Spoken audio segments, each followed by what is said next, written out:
What's going on, y'all? It's the Kid J Nolan here. Hey man, before we get into anything in this video, make sure that you like and share it. Make sure you subscribe to the channel so you get all updates. Hit the post notification bell.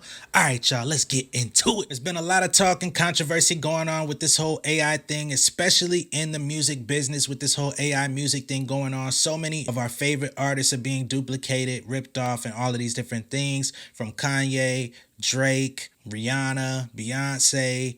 The list goes on and on. You get what I'm saying? Jay-Z. Well, I think the straw that broke the camel's back is when they started playing with the boy. You know who I'm talking about. The boy from Toronto, man, Drake. So much so that Drake even responded himself and said this is the final straw. There's a fake Drake version of Ice Spice's Munch that's out there right now. I heard Kanye and Drake singing WAP the other day. Just crazy. This guy Ghostwriter is out here creating original lyrics and putting Drake's voice on it with other people's beats. I'm gonna play a little snippet. Hopefully Ghostwriter's not out here claiming content ID on this stuff, because it would make no sense when you're stealing somebody's voice to be trying to claim copyright on it. But let's...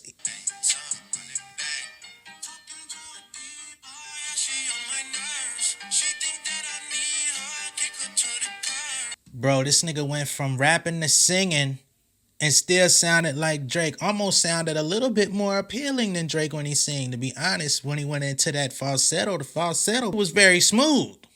I don't know what's going on, man. So the track that I just played, y'all, is called Heart on My Sleeve. The song also features AI vocals from The Weeknd, okay? To be honest, this right here is the music industry's worst nightmare. I just had a conversation with Dead End Hip Hop about a week or so ago about the possibility of this happening, and that is the fact that Ghostwriter has uploaded this song on streaming platforms, on Spotify, YouTube, Tidal, Apple Music, all of your primary platforms that you're listening to music on. He's going to be monetizing on these streams, or at least intending to monetize on these streams. During my conversation with the guys at Dead End Hip Hop, they weren't so convinced that this was going to happen, because who wanted to take the chance on getting sued? Well, we now see who took the chance on getting sued. And of course, since I'm talking about that conversation, you could tune into that. It's going to be linked in the little box up here, and I'll link it in the description below so you can check that out. But make sure you finish watching this first, because this is the latest update in AI music news. As of right now, this track has over 250,000 plays on Spotify alone. On YouTube, the video that was uploaded by Ghostwriter himself has over 150,000 plays, not to mention the people that are also uploading it to their own YouTube channels. I just looked at somebody's, and they had a remastered version that's got about 20,000 plays by itself. As of right now, the distributor that actually uploaded this song is unknown. They don't have any record of who this was distributed through. Again, the artist name is Ghostwriter. There are no official names associated with the account or anything like that at this time. So they're going to be on a wild goose hunt trying to find this person or whoever it is that's creating this music, trying to cash in on Drake's voice. Now, there's a guy on Twitter by the name of Mitchell Cohen who works at AppSumo, which is a big company, big tech company out there. He says that the song is viral on all platforms right now, but I think it's a genius marketing stunt, not by Drake, but by a SaaS startup. Here's a 30-second summary of the AI Drake song and my prediction of who's behind it. He says people are thinking that this is a marketing move initiated by Drake, except the creator, Ghostwriter 977 on TikTok, keeps mentioning the link in his bio. When you actually go to the link in his bio, it goes to a Laylo page asking people for their phone number. If you're not familiar with Laylo, it's a platform where you can use text marketing, email marketing with a mix of other things. You can add drops for people to basically join your community and get updates on your new releases, get your phone number so y'all can have text conversations back and forth and deliver new content.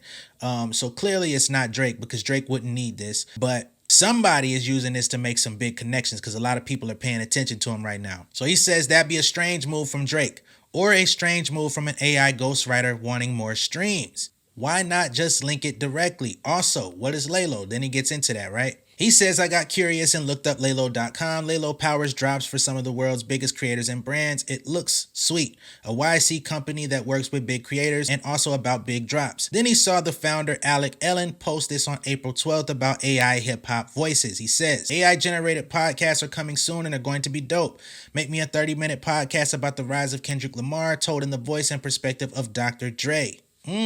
So he's already thinking about creating documentaries and not even having to use real people, just getting the voice of Dr. Dre to tell Kendrick Lamar's story, you could sell it and people would be into that. So he's really kind of leaning into the fact that he thinks that the people over there at Laylo are testing this out.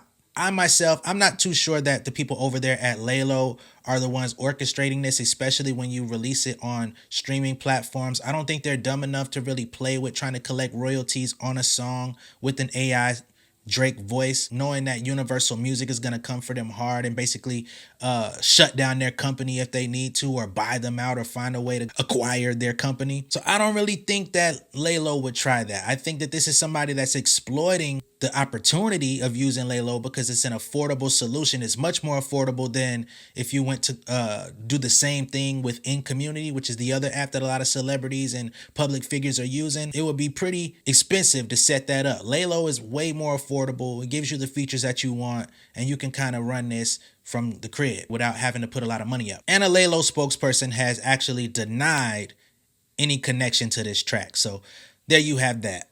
According to Financial Times, Universal Music has recently sent emails to music streaming services including Spotify and Apple Music on the subject of AI-made music. Warning, we will not hesitate to take steps to protect our rights and those of our artists.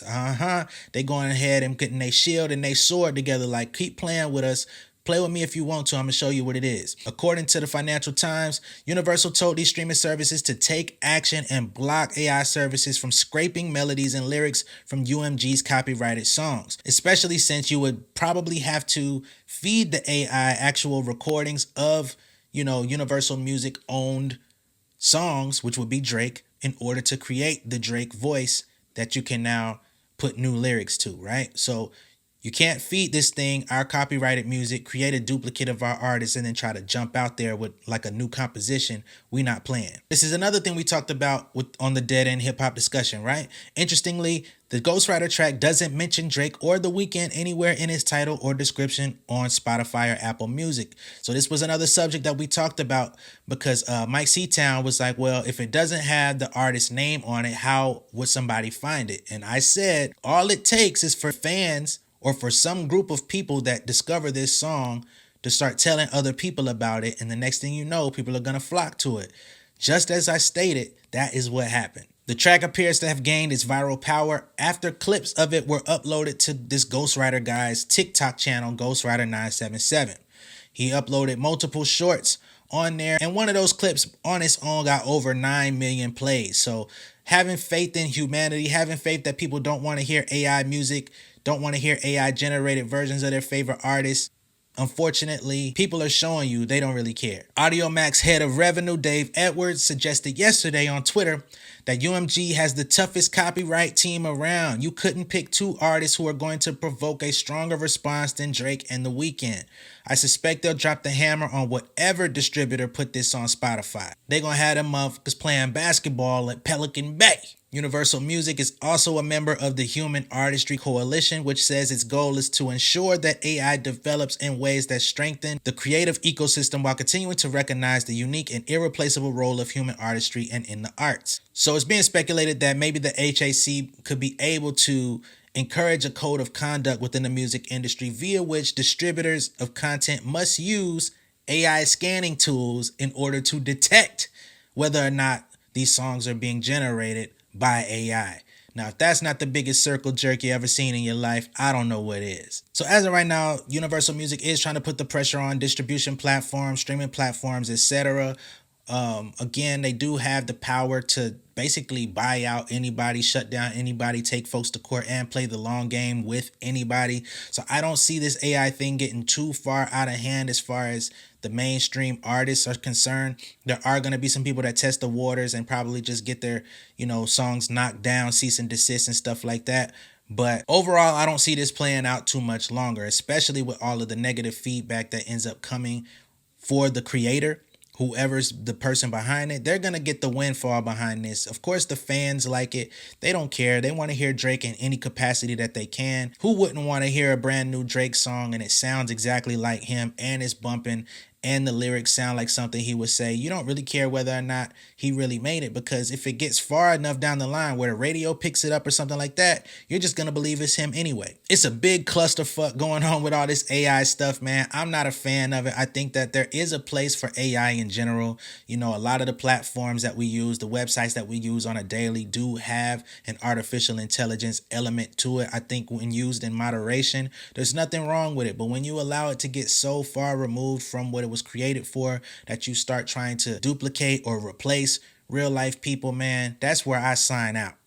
Let me know what you guys think of this down below in the comments. Be sure to like and share this video. And if this is your first time seeing me on YouTube, go ahead and hit the subscribe button, hit the post notification bell for all updates, and I will see y'all on the next one. Much love and respect, y'all. Peace. Beautiful people, thank you for tuning in. I hope that you enjoyed the content. Make sure that you're liking and sharing these videos. Make sure that you're subscribed to the channel. Hit the post notification bell so you get all updates. For all of my artists, my artist managers, songwriters, producers, etc. If you need a little bit of extra help with your career, man, make sure that you visit pengameelite.com, okay? That's my website and my community for all upcoming rising music creators. I got 2 books on there, the Pen Game Portfolio Volume 1 and 2. They're going to give you a lot of insights into the music industry, how to monetize your career, how I make my money off of music, because I am a full-time artist outside of doing YouTube videos. If you need some direct help, you can also book a consultation with me on the Pen Game Elite website.